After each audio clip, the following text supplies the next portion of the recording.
time you walk into the room, got me feeling crazy, shot my heart boom boom.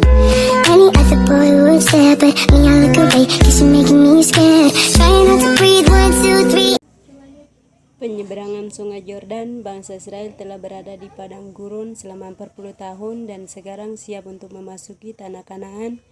Tuhan memerintahkan Yosua untuk memimpin bangsa Israel menyeberangi Sungai Yordan yang merupakan batas antara padang gurun dan tanah Kanaan. Tuhan membuat air Sungai Yordan berhenti mengalir sehingga bangsa Israel dapat menyeberangi sungai itu dengan kaki kering. Peristiwa ini merupakan mukjizat besar yang menunjukkan kuasa Tuhan dan membuktikan bahwa Tuhan bersama bangsa Israel. Runtuhan tembok Yeriko.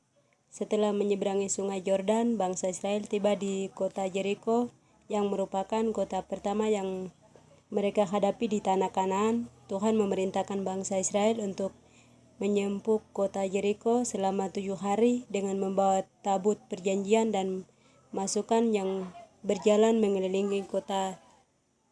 Pada hari ke-7 setelah mengelilingi kota sebanyak 7 kali, imam-imam meniup nafri dan bangsa Israel berseru, maka tembok Yeriko runtuh. Peristiwa ini menunjukkan kuasa Tuhan dan membuktikan bahwa Tuhan bersama-sama bangsa Israel dalam perjuangan mereka untuk merebut tanah Kanaan. Pembagian tanah bagi suku Lewi. Setelah bangsa Israel merebut tanah Kanaan, Tuhan memerintahkan Yosua untuk membagi tanah itu kepada suku-suku Israel. Suku Lewi tidak mendapatkan tanah warisan seperti suku-suku lain karena Tuhan adalah bagian mereka. Namun Tuhan memerintahkan agar kota-kota dan pada pengembala diberikan kepada suku Lewi untuk tempat tinggal dan kebutuhan mereka. Suku Lewi bertanggung jawab untuk melayani Tuhan dan memimpin ibadah bangsa Israel. Kota-kota perlindungan. Tuhan memerintahkan agar kota-kota perlindungan disediakan bagi orang-orang yang melakukan pembunuhan tidak sengaja. Kota-kota perlindungan ini adalah tempat perlindungan bagi orang-orang yang melarikan diri dari pembalasan keluarga korban. Orang-orang yang melakukan pembunuhan tidak sengaja dapat tinggal di kota perlindungan sampai proses pengadilan selesai dan mereka dapat dibebaskan jika tidak bersalah. Kisah hakim-hakim. Setelah Yosua meninggal, bangsa Israel tidak memiliki pemimpin tunggal lagi.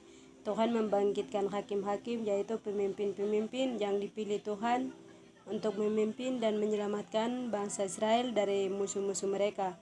Hakim-hakim ini termasuk Gideon, Simson, Deborah, dan yang lainnya. Masa hakim-hakim ini ditandai dengan siklus dosa, hukum, dan penyelamatan. Bangsa Israel seringkali berpaling dari Tuhan dan melakukan dosa, maka Tuhan membiarkan mereka ditindas oleh musuh-musuh mereka.